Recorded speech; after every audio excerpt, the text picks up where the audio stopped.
Bonjour, bienvenue sur Edimof. Nous continuons l'exposition du livre de Daniel. Après cette introduction, je dirais, historique, où nous sommes revenus sur les circonstances de la bataille de Carchemish et qui a été suivie par la bataille, le siège de Jérusalem par le roi Nabuchodonosor en 605 avant Jésus-Christ. Donc, si vous nous joignez pour la première fois, je vous suggère de retourner à la vidéo précédente pour avoir ce background assez détaillé que nous avons voulu offrir à nos internautes pour leur donner une vue beaucoup plus globale, historique de ce qui s'est passé lorsque Nabuchodonosor, justement, a assiégé le royaume de Juda au sud, en particulier la ville de Jérusalem. Et donc, aujourd'hui, nous allons continuer notre exposition, notre commentaire du premier chapitre du livre de Daniel. Et donc, pour revenir à la lecture de ce livre, pour vous rappeler le premier verset que nous avions examiné, nous allons revenir sur ce passage du livre de Daniel. Donc, Daniel nous disait que la 3e année du règne de Joachim, roi de Juda, Nabuchodonosor, roi de Babylone, marcha contre Jérusalem et l'assiégea. Et donc, nous avions offert un détour historique pour camper le décor et pour vous permettre de comprendre un peu ce qui s'est passé à cette époque et comment ça cadre exactement avec ce que Daniel nous dit. Et il précise, c'était la 3e année du règne de Joachim.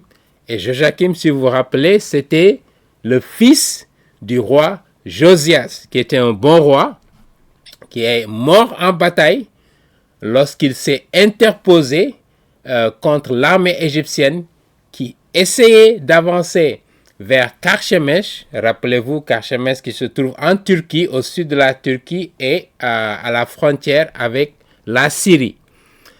Et donc, avant que l'armée égyptienne n'arrive, donc il s'est interposé.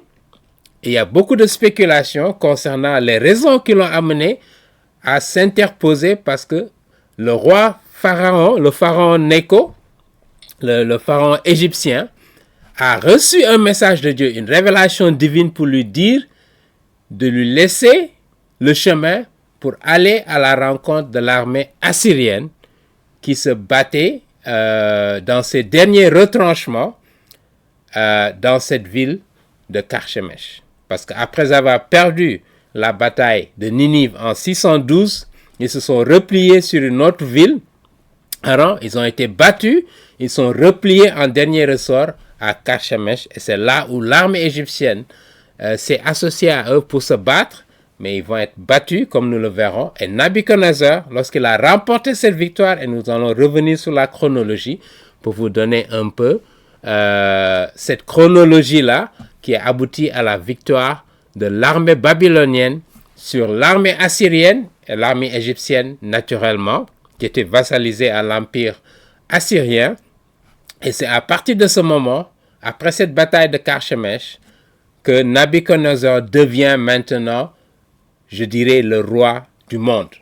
Il prend contrôle de l'ensemble du monde en étant la première puissance à cette époque, au 7e siècle avant Jésus-Christ. Si vous retournez dans les annales de l'histoire, vous verrez exactement ce que je vous dis. Et Daniel, précisément, c'est là où il y a une introduction sur l'histoire des nations non juives, ou païennes si vous voulez, comme on le dit dans la Bible, les nations païennes, les nations gentilles, comme on le dit, leur histoire est apparue dans la Bible. Et ça ouvre une parenthèse, d'accord, qui va nous amener jusqu'à l'arrivée de Jésus-Christ au 1er siècle, et au-delà de Jésus-Christ, la domination des gentils jusqu'à la fin du temps, avant que Jésus-Christ ne revienne, jusqu'au second retour de Jésus-Christ sur terre. Donc on appelle ça, cette période, le temps des gentils, le temps des nations païennes. Dans l'évangile de Saint Luc, au chapitre 21, nous allons y revenir, c'est la période justement où les empires non-juifs vont dominer le monde, si vous voulez. Et on revient sur cette histoire dans le livre de Daniel. Mais je voudrais commencer encore une fois par une prière, et nous voulons encore une fois implorer la présence de l'Esprit Saint pour qu'il puisse nous guider, nous amener à partager la vérité qui est révélée dans sa parole. Les choses qui sont enfouies dans le livre de Daniel, qu'il puisse ouvrir les cœurs de tous ceux qui nous écoutent en ce moment pour qu'ils soient illuminés, pour que cela leur soit révélé et qu'un éclairage leur soit apporté par rapport au livre de Daniel et à la signification de ce livre.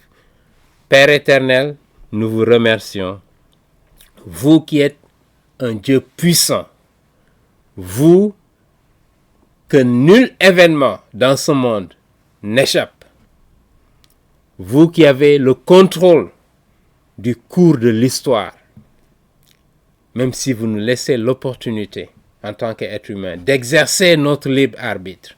Mais en dernier ressort, le dernier mot vous revient. Nous voulons nous soumettre à ta volonté. Nous voulons faire ce qui te plaît à travers ce ministère, à travers ces passages que nous allons partager aujourd'hui, l'exposition du livre de Daniel. Nous prions que vous soyez avec nous, vous nous donniez la force, je dirais l'illumination, de pouvoir impartir ces connaissances à ceux qui nous suivent, ceux et celles qui nous suivent de par le monde entier. Demeurez bénis, que le Seigneur vous bénisse et vous garde, qu'il vous protège, qu'il pourvoie aux besoins de votre famille, de vos familles respectives, mais plus important, qu'il puisse vous révéler cette vérité pour ceux et celles qui ne connaissent pas encore le vrai Dieu de cet univers, pour qu'il se révèle à vous. Il n'y a rien de plus important sur cette terre que cette révélation du Dieu de cet univers. Parce que cela a des implications pour l'éternité.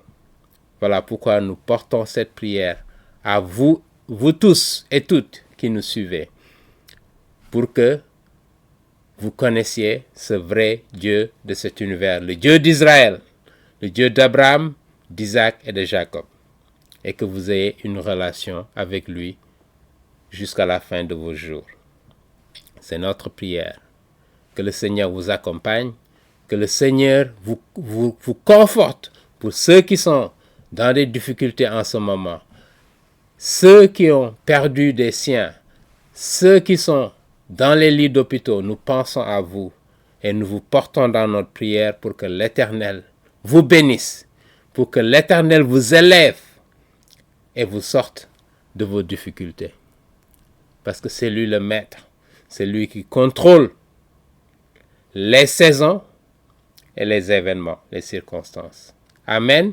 Que son nom soit magnifié, que sa puissance soit exaltée et que son honneur soit, chanté sur tous les toits. Amen. Que le Seigneur vous bénisse. Donc, pour revenir sur ce passage du chapitre 1, verset 1, la 3e année du règne de Joachim, roi de Juda, Nabuchodonosor marcha contre Jérusalem et l'assiégea. Je disais que nous allons revenir sur la chronologie. Verset 2, le Seigneur livra entre ses mains Joachim, roi de Juda, et une partie des ustensiles de la maison de Dieu. Nous allons nous arrêter ici pour faire l'exégèse de ces deux passages. Nous allons encore revenir sur la chronologie, comme je vous ai dit, des événements qui aboutissent au verset 1 où on nous a dit que Nabuchodonosor assiégea Jérusalem. Et le roi qui était là va être emporté en exil à Babylone. D'accord? Et nous avions lu ça d'ailleurs dans nos passages précédents, dans notre vidéo précédente. Mais revenons sur la chronologie des événements relatifs au verset 1 du chapitre 1 de Daniel. Selon les historiens qui ont étudié ces événements de près, la chronologie, donc les Babyloniens avec le roi Nabuchodonosor, notez bien ici que Daniel précise dans ce passage que Nabuchodonosor était roi en ce moment. Regardons ça encore une fois. La 3e année du règne de Joachim, Nabuchodonosor, roi de Babylone. Donc lorsqu'il a assiégé Jérusalem, il était roi. Mais vous allez remarquer que durant la bataille de Karchemish, d'accord, qui a commencé vers 609 et qui a abouti à la victoire des Babyloniens en 605, entre mai et juin. D'accord? Il n'était pas encore roi avant cette victoire. D'accord? Donc, parce que son père, il co-régnait avec son père. C'était plutôt le général, il était plutôt le général de l'armée babylonienne, avec beaucoup de, je dirais, d'expertise dans l'armée. D'accord? Et de stratégie. Donc, c'était quelqu'un qui était, je dirais, expert en stratégie et en combat militaire. Et c'est comme ça qu'il a remporté la bataille contre l'Empire assyrien et les Égyptiens avec Pharaon Nécho, qui était le pharaon en ce moment, pharaon Nécho du moins. Donc, ici, lorsque Jérusalem est assiégée, Nabuchodonosor était déjà roi. Notez bien cela, c'est important. Voilà, et c'est ce que Daniel précise. Donc, quelqu'un qui a vécu au 2e siècle avant Jésus-Christ ne sera pas en mesure de nous donner ces précisions-là. Que Nabuchodonosor, lorsqu'il a assiégé Jérusalem, nous allons le voir entre juillet et août de l'année 605 avant Jésus-Christ, il était déjà intronisé comme roi, parce que son père était décédé précisément. D'accord? Et donc, il a été intronisé roi lorsque son père est décédé. Et il s'est précipité justement après avoir assiégé Jérusalem, ayant appris la mort de son père, pour s'assurer qu'il sécurise le trône comme roi. D'accord? Et c'est comme ça que Daniel a rapporté cet événement, qu'il n'y a que quelqu'un qui est témoin du 6e siècle avant Jésus-Christ, de ces événements-là, qui peut donner ce genre de détails. Un élément également que nous pouvons apporter de preuves supplémentaires que le livre de l'historicité du livre de Daniel, qui date du 6e siècle et que l'auteur lui-même, c'est de Daniel qui a vécu durant cette période. D'accord? Donc revenons sur, qu'est-ce que je dirais, revenons sur la chronologie. Donc, en 605, mai-juin 605, les Babyloniens, avec le général Nabuchodonosor, remportent cette victoire. Donc, entre juillet et août, après avoir remporté la victoire en Égypte, là, ils se tournent vers Jérusalem pour l'annexer. D'accord? Voici ce que Daniel nous raconte dans le premier verset. Daniel et ses 3 compagnons maintenant vont être déportés. OK? Et nous allons revenir sur ces détails. Parce que justement, il y a des critiques qui ont avancé que ce n'est pas indiqué. Et à juste titre, nous allons y revenir. Mais notez bien seulement la chronologie. Donc, entre juin et août 605, avant Jésus-Christ, Jérusalem tombe entre les mains de Nabuchodonosor. D'accord? Et Daniel et ses 3 compagnons vont être déportés. Et notez bien, le 7 septembre 605 avant Jésus-Christ, d'accord, Nabuchodonosor est couronné roi de Babylone après la mort de son père qui s'appelait Nabopolassar. D'accord, notez bien donc cette chronologie. Le 7 septembre, il est intronisé roi de Babylone. Mais notez qu'il co-régnait avec son père avant. C'est généralement comme ça qu'ils le font, et qu'à la mort du roi, lui, il devient le nouveau roi.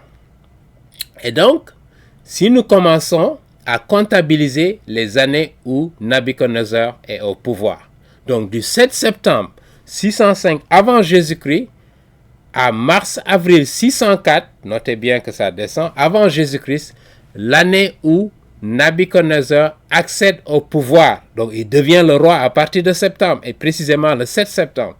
D'accord? Ça correspond à la première année de formation de Daniel à Babylone.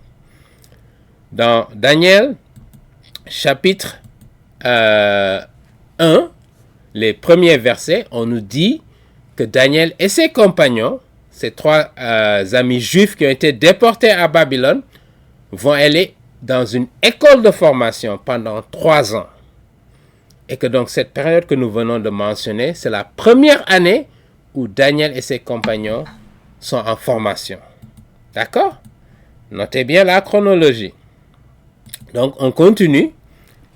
Et donc de mars, maintenant, 604 avant Jésus-Christ, à Nissan, selon le calendrier juif, où l'année juive commence à Nissan, qui se trouve aux environs de mars-avril, d'accord, dans le calendrier grégorien si vous voulez, 603 avant Jésus-Christ, qui est la première année de règne. Notez bien, ça c'est la première année de règne, parce que ici c'est une année de transition, d'accord, où il accède au pouvoir, mais c'était durant une partie du règne de son père, Nabopolassar.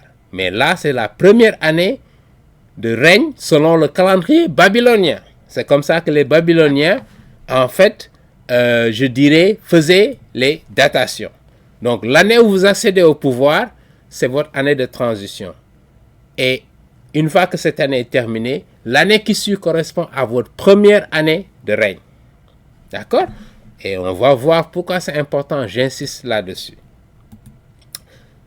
Ensuite, donc la première année de règne de Nabuchodonosor, qui correspond encore à la deuxième année de formation de Daniel. D'accord?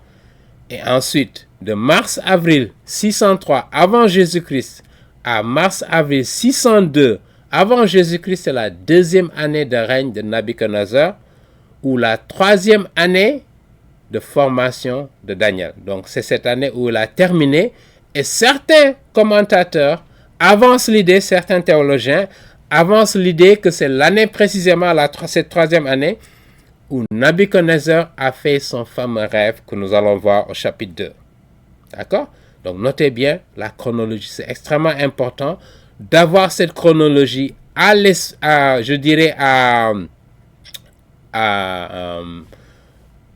au devant de vous, d'accord, devant vous, lorsque vous parcourez le livre de Daniel. Donc la troisième année du règne de Joachim, roi de Juda, Nabuchodonosor entra à Jérusalem, donc vers juillet-août, l'année 605 avant Jésus-Christ. D'accord? C'est ça la chronologie. Et il assiégea, après avoir remporté la victoire en Égypte.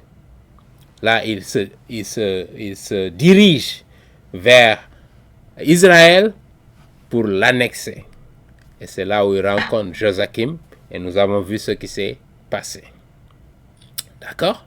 Avant Joachim, il y avait son frère, parce que les Égyptiens, ils étaient sous la domination des Égyptiens, et les Égyptiens ont placé son frère, mais lorsqu'ils se sont rendus compte qu'il n'obéissait pas à leurs ordres, ils l'ont remplacé par ce Joachim. Et notez bien que Joachim, c'est les Égyptiens qui lui ont donné ce nom, mais son vrai nom, c'est Eliakim. D'accord, nous l'avons vu la dernière fois. Retournez à la vidéo précédente pour vous en persuader. D'accord, on continue ici. Donc, le Seigneur livra entre ses mains Joachim, roi de Juda, une partie des ustensiles de la maison de Dieu. Ok? On continue notre présentation PowerPoint. Et je rappelle ici encore une fois, pour conforter, corroborer cette chronologie dont nous avons parlé, nous allons revenir sur les chroniques babyloniennes. Je vous avais dit en introduction que les chroniques babyloniennes ont confirmé ce que Daniel a écrit dans ses livres. Et nous allons encore y revenir avec le chapitre 5, le petit-fils de Nabuchodonosor qui s'appelle Belshazzar, d'accord? Où il est cas de lui, et beaucoup disaient, lorsque Daniel a écrit ce livre, son nom n'apparaissait pas dans les annales. Et on s'est dit justement, ça c'est une forgerie parce qu'il n'y a pas un Belshazzar qui était roi babylonien. Mais lorsque les chroniques babyloniennes ont été, je dirais, fouillées, des fouilles archéologiques qui ont montré un peu la chronologie que les Babyloniens gardaient de tous ces exploits, de tous ces événements majeurs qui se sont passés dans l'histoire. Nous allons revenir sur une de ces chroniques babyloniennes pour vous confirmer la date de, je dirais, de siège du royaume de Juda. Ici donc, selon les chroniques babyloniennes, la conquête du territoire Hatti, la Palestine, la Syrie, je dirais Israël, pas Palestine, Israël, la Syrie et l'Égypte faisaient partie de ce qu'on appelle le territoire Hatti du moins. Cette conquête justement de ce territoire a eu lieu durant l'été de l'année 605 avant Jésus-Christ. Précisément durant l'été. Voilà pourquoi on a la chronologie que vous avez présentée un peu plus haut pendant cet été. Justement, qu'il y a eu cette victoire babylonienne. Ici, on nous dit donc dans ces chroniques babyloniennes, l'année de l'accession, disons 605 avant Jésus, Nabuchodonosor retourna de nouveau dans le pays, dans le Hittaland, donc c'est un terme babylonien qui désigne la région qui comprend Israël, ici le royaume de Juda, et jusqu'au mois de Sabbatou, ça c'est durant l'été justement, marcha sans opposition à travers le Hittiland. Au mois de Sabbatou, il le répète encore, il emporta à Babylone le lourd tribut du territoire Hatti. D'accord? Donc lorsqu'il a remporté la victoire au mois de Sabbatou, qui est durant l'été ici, il emporta avec lui un lourd tribut qui comprend des jeunes comme Daniel qui faisait partie de la famille royale. Et en plus de quelques ustensiles que Daniel nous confirme. D'accord? Voilà une attestation, une corroboration, une confirmation de ce que Daniel nous dit dans les premiers versets du livre de Daniel. Certains critiques, comme je vous le disais, ont avancé l'idée que ni dans le livre des rois, nous allons y revenir, ni dans le livre des chroniques, il n'est fait mention de cette première déportation de Daniel vers 605 avant Jésus-Christ, lorsque Nabuchodonosor, justement, a emporté une partie des ustensiles, des objets précieux qui se trouvaient dans le temple, avec l'or, etc., les métaux précieux. D'accord?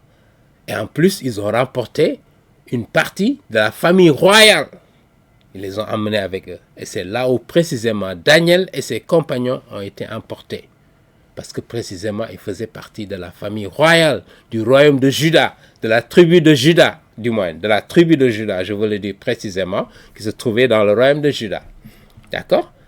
Voilà un peu la séquence des événements.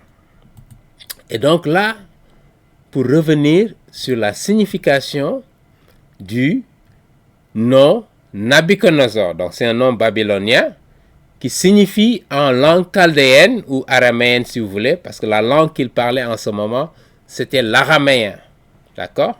Mais l'ancien araméen du 6e siècle avant Jésus-Christ. Donc, que signifie le nom Nabuchodonosor? En fait, donc ça signifie Nabu, qui était leur dieu principal si vous voulez, Nabu protège la couronne, donc le royaume ou la royauté. C'est ce que signifie le nom du roi Nabuchodonosor. D'accord? Et en langue chaldéenne, ça se dit Nabuchodonosor Utzur. D'accord? Nabuchodonosor Utzur.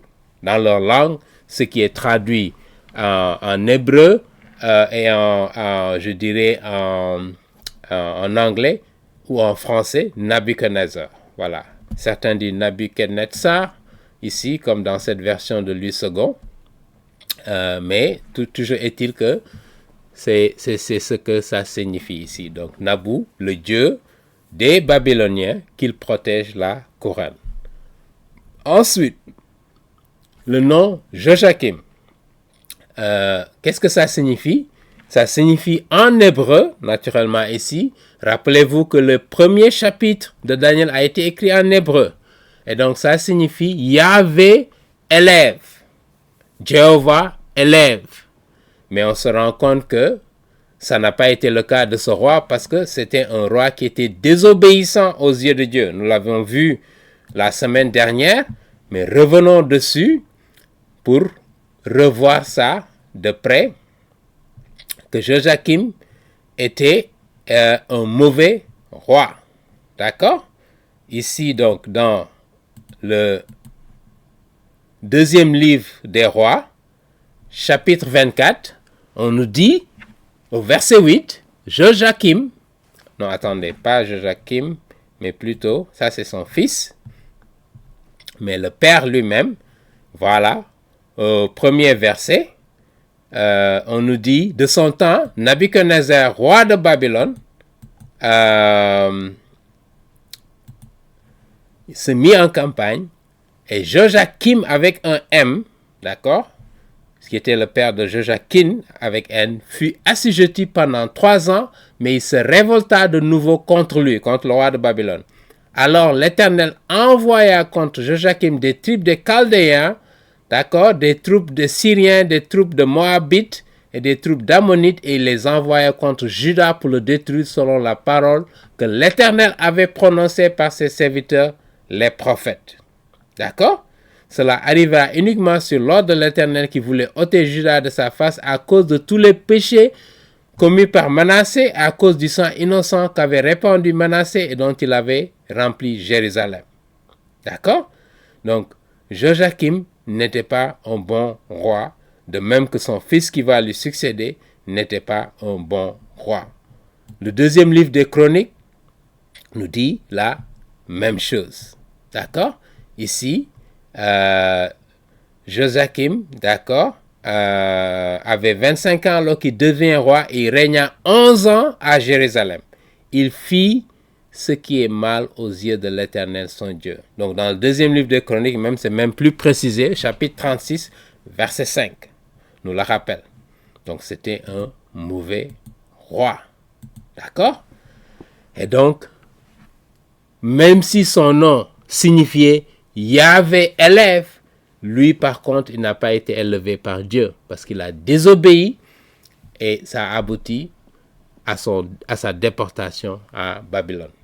Mais il a été élevé par le roi de Pharaon, par le pharaon égyptien, comme vous vous rappelez, parce que c'est son frère qui était au trône avant lui, et les Égyptiens l'ont enlevé pour mettre Joachim. D'accord? Et en dernier lieu ici, le verset 1 nous dit que Nabuchodonosor, après avoir remporté, non, il ne dit pas après avoir remporté, mais je vous donne l'histoire, la bataille de Carchemès, il se dirige justement vers le royaume de Juda, tel que attesté par les chroniques babyloniennes, et il annexa, il assiégea Jérusalem. D'accord? Donc, mais les critiques ont utilisé justement ce verset, premier verset de Daniel, pour dire que c'est une erreur faite par ce pseudo-Daniel qui n'aurait pas vécu au 6e siècle, mais au 2e siècle, qui a écrit ce livre. D'accord? Parce que, justement, le siège a eu lieu en 597. Voilà ce que les critiques avancent. Pourquoi? Parce qu'ils disent, ni le livre des rois, notez bien leur raison, ni le livre des chroniques, qui généralement relate l'histoire des rois d'Israël, que ce soit le royaume du nord ou le royaume du sud. Mais on ne retrouve aucune trace justement de ce siège-là, de ce premier siège. Alors que Daniel nous rapporte ce siège-là. D'accord? N'est mentionné. Encore une fois, les chroniques babyloniennes confirment ce siège-là. Lorsque Nabuchodonosor a parcouru le territoire de Hatti, le Hattiland, comme je vous l'ai montré justement, durant le mois de Sabbatou, qui était durant l'été, et il emporta un lourd tribut. Et justement, Daniel et ses amis ont été déportés durant cette époque, et c'est ce que Daniel nous dit dans le premier verset. Et nous allons revenir sur le verset 3 également, où il fait état, justement, de cela. D'accord? Un autre argument historique que nous pouvons avancer pour conforter la version de Daniel, justement, qui nous dit que une partie des Juifs ont été déportés durant cette première invasion en 605 avant Jésus-Christ par le roi Nabuchodonosor. D'accord? Flavius Joseph vient corroborer ce que Daniel a dit. Contrairement aux critiques, et Flavius Joseph, il a vécu au 1er siècle de l'ère chrétienne. Ces critiques-là auraient dû retourner pour revoir ces écrits-là. Regardons les références précisément de l'historien juif de l'Antiquité qui s'appelle Flavien Joseph. D'accord? Et il cite un historien babylonien, notez bien, qui était réputé, qui s'appelle Bérosus, ou Bérosus en anglais, qui confirme du moins la véracité du récit biblique des 3 attaques babyloniennes sur le royaume de Juda. Donc il y a eu 3 attaques qui ont abouti à la déportation d'un certain nombre de Juifs. La première attaque a eu lieu en 605, comme je viens de le dire. La deuxième attaque a eu lieu en 597, 10 ans après. C'est durant cette deuxième déportation que Joachim, le père, avec M, a été déporté en 597 avant Jésus-Christ, en même temps que Ézéchiel. Ézéchiel, qui était un prêtre qui va être déporté, et nous allons le voir. D'accord? Mais Daniel a été déporté durant la première déportation. D'accord? Confirmé par Flavien Joseph, un historien réputé du 1er siècle, et vous avez les références ici. D'accord? Donc, contre Appia, Against Appian, volume 1, chapitre 19, et les Antiquités. Donc, il a écrit des livres volumineux qui s'appellent les Antiquités, et au chapitre 10, volume 10 du moins, chapitre 11, paragraphe 1. Il fait référence à ces 3 attaques babyloniennes sur le royaume de Juda. La première attaque ayant eu lieu en 605, comme je l'ai dit, avant Jésus-Christ. Ce n'est pas rapporté dans le livre le livre des rois, ni dans le livre des chroniques, mais c'est confirmé, corroboré par l'historien Flavien Joseph, et confirmé par les chroniques babyloniennes. D'accord? Donc, autant et naturellement par le livre de Daniel, dans la Bible, qui confirme cela. D'accord? Donc, nous avons beaucoup d'attestations de ce fait-là. On continue. Et donc, le siège de Jérusalem a été soudainement interrompu par la mort du père de Nabuchodonosor, parce qu'il est décédé durant l'été. Et ce dernier se précipita, notez bien, ça a été rapporté dans les annales, pour retourner à Babylone, sécuriser le trône. Parce que vous savez, durant ces royaumes-là, il se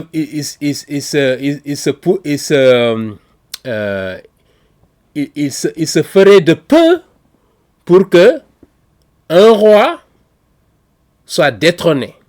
D'accord? Parce qu'il y a tellement de connivence entre des descendants de ce roi, et chacun cherche à usurper le pouvoir. Donc, sachant précisément que celui qui avait droit d'hériter du trône n'était pas là. Il était en guerre, en mission. D'accord? Dans cette bataille de Carchemish où il a passé des années.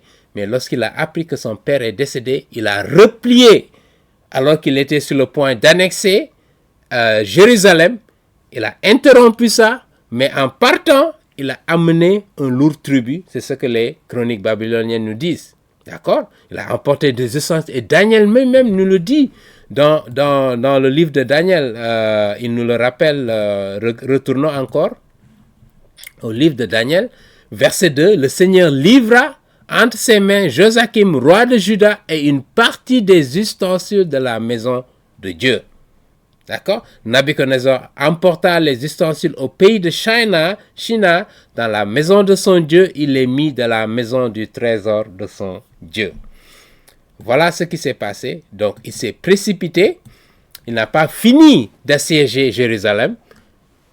Et il va amener un tribut pour son Dieu. Et nous allons revenir sur la portée et la signification de ce geste. Pourquoi il a fait ça?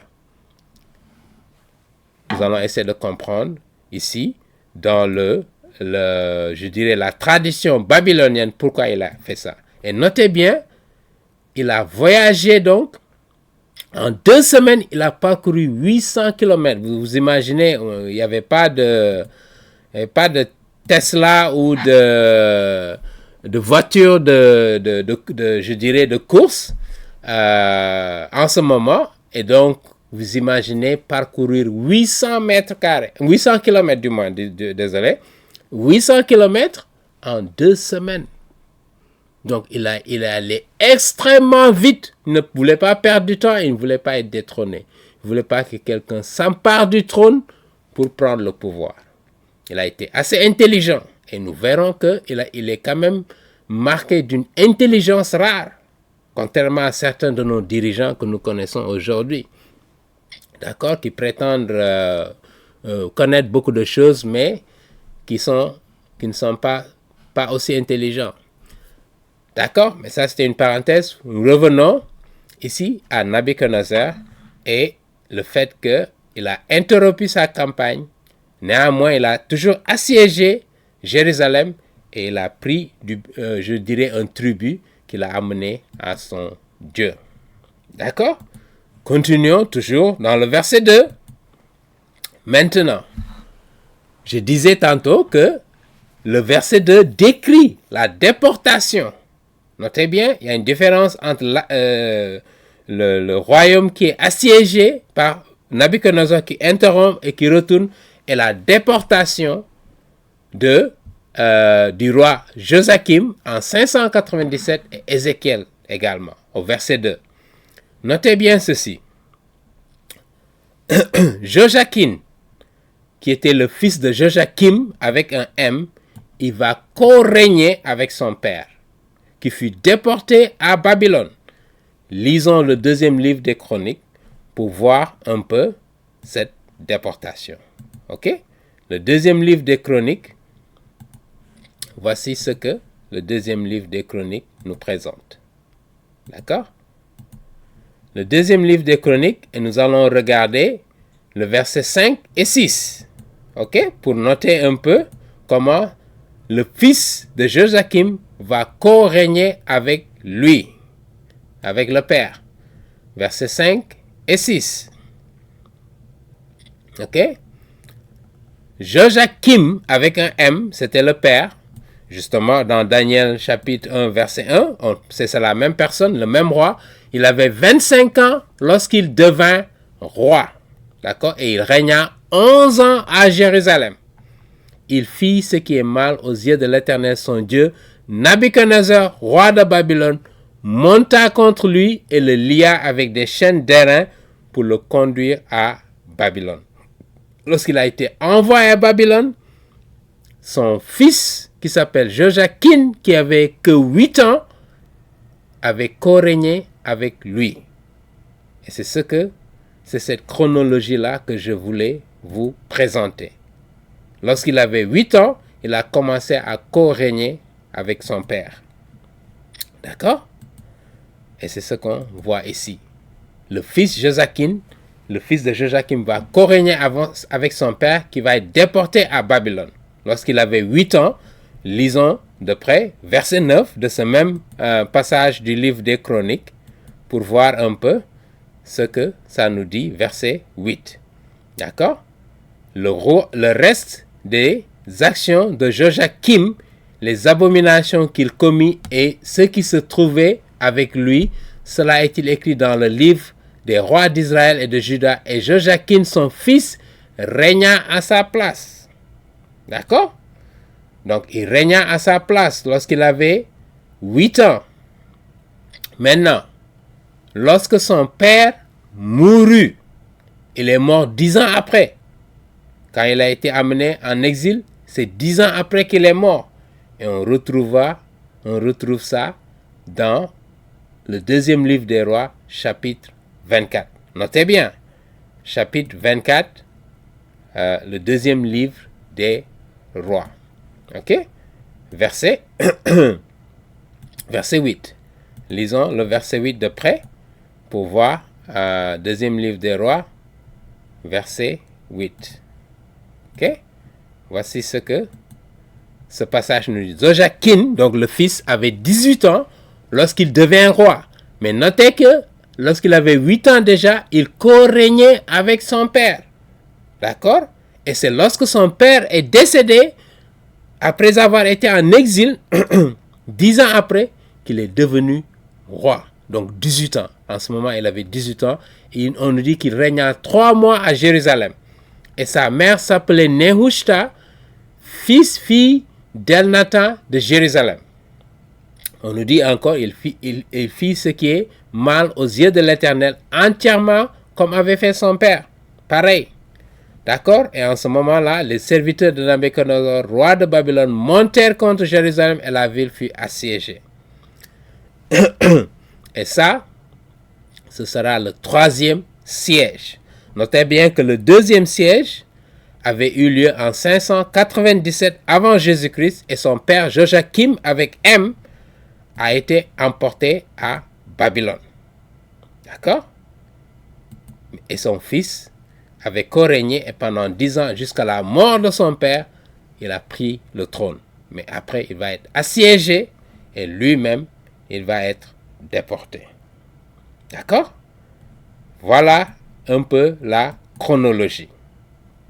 Et je dois noter quelque chose. D'accord? En revenant à 2 versets. Le deuxième livre des rois, chapitre 24, toujours verset 15, nous allons regarder ça de près. Et le livre de Jérémie, chapitre 13, verset 18. Il y a un détail important qui nous permet de confirmer ce que nous venons de dire. Et là, voici ce que je voulais avancer. Donc, il est possible que la mère de Joachim, Kin avec N comme Nancy, qui est le fils de Joachim avec M comme Marie, d'accord, sa maman aurait régné pendant 10 ans lorsqu'il avait 8 ans. Parce que comme étant très très jeune, sa maman, on peut penser l'éventualité que sa maman règne à sa place, même s'il est co-régnant avec son père, qui est en exil à Babylone, pendant 10 ans jusqu'à la mort de son père ou du mari de sa maman. Et il a remis le royaume à ce jeune fils de 18 ans. Voilà une explication plausible qui regroupe tous les faits et qui donne concordance et qui confirme ce que Daniel nous dit dans les 2 premiers versets du chapitre 1. D'accord? Mais lisons le verset 15 du deuxième livre des rois, chapitre 24, et lisons Jérémie, chapitre 13, verset 18. D'accord? Regardons de près ces 2 passages. Ok? Et nous allons nous arrêter ici. Donc, après avoir lu ce passage, donc, chapitre 24, le deuxième livre des rois, verset 15.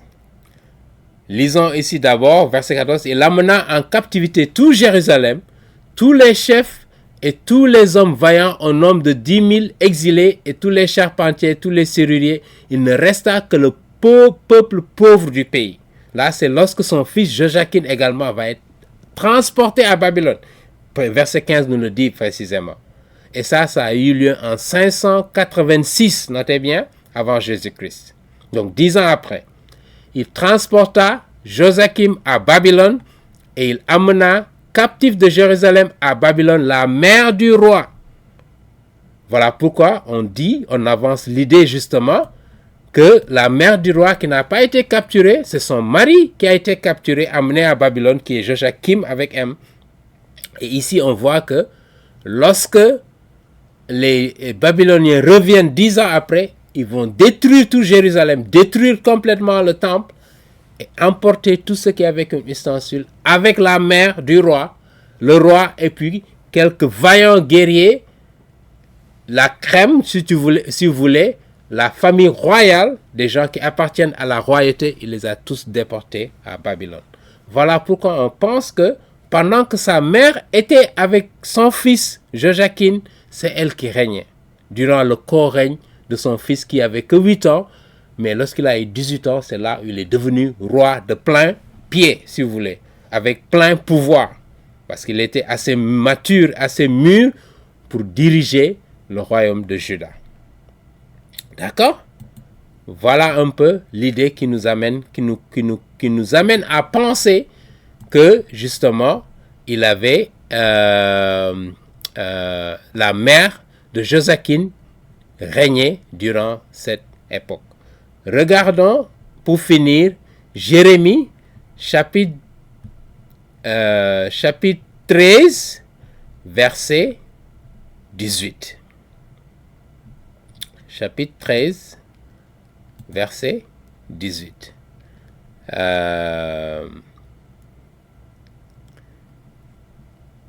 Regardons ici.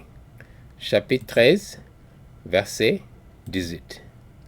Il dit, si vous ne m'écoutez pas, je pleurerai en secret à cause de votre orgueil. Mes yeux fondront en larmes parce que le troupeau de l'Éternel sera amené captif.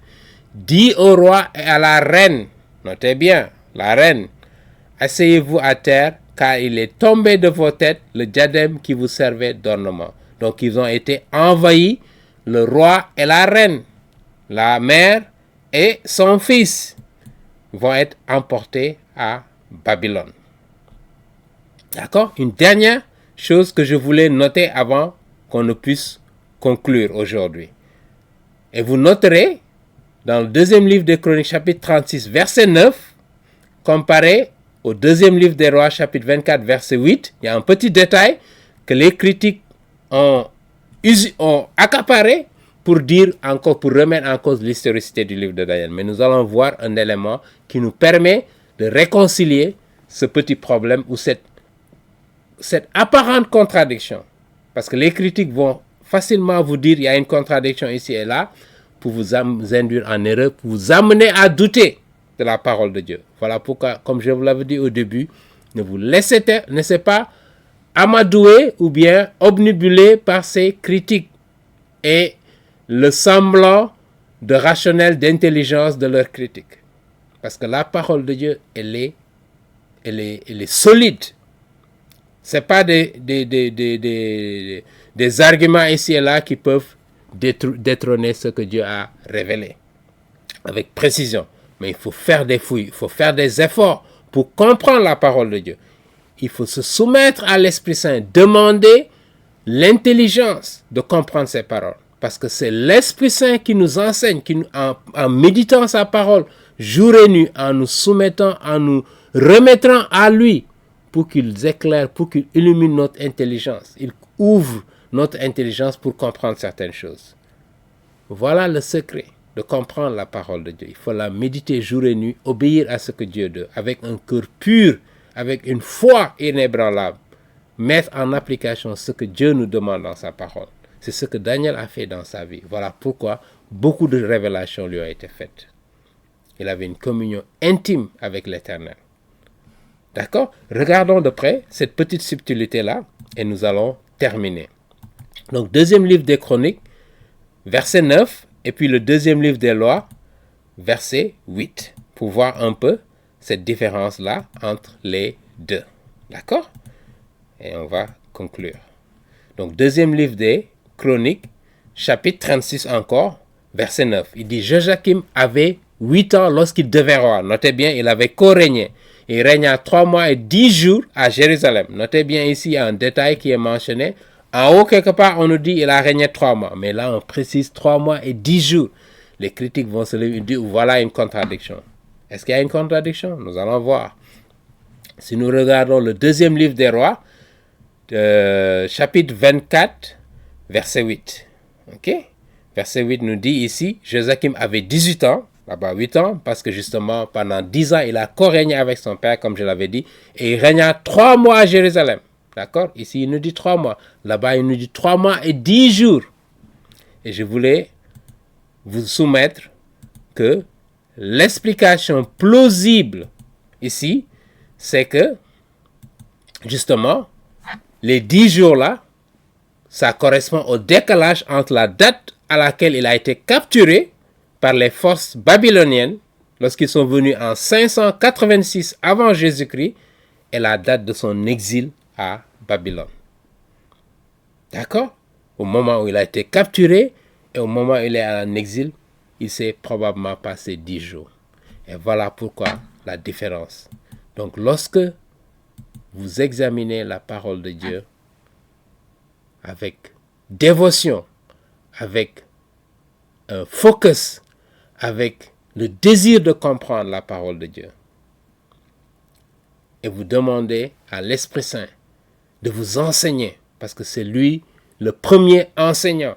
Je ne suis pas votre enseignant. Je ne fais que partager.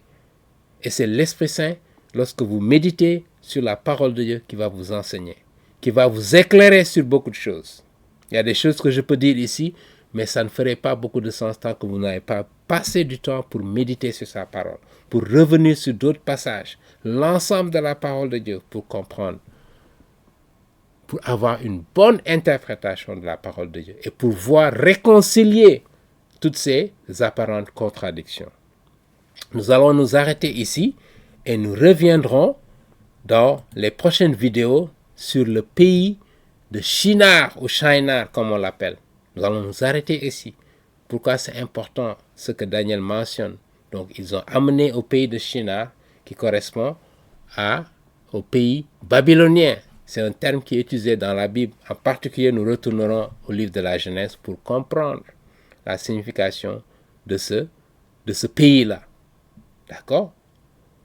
Signification spirituelle. Amen. J'espère que vous avez été bénis. Merci de votre attention. Que le Seigneur vous bénisse et je vous dis à très bientôt. N'oubliez pas de cliquer le bouton droit de la souris pour vous souscrire à notre chaîne et pour recevoir les dernières vidéos.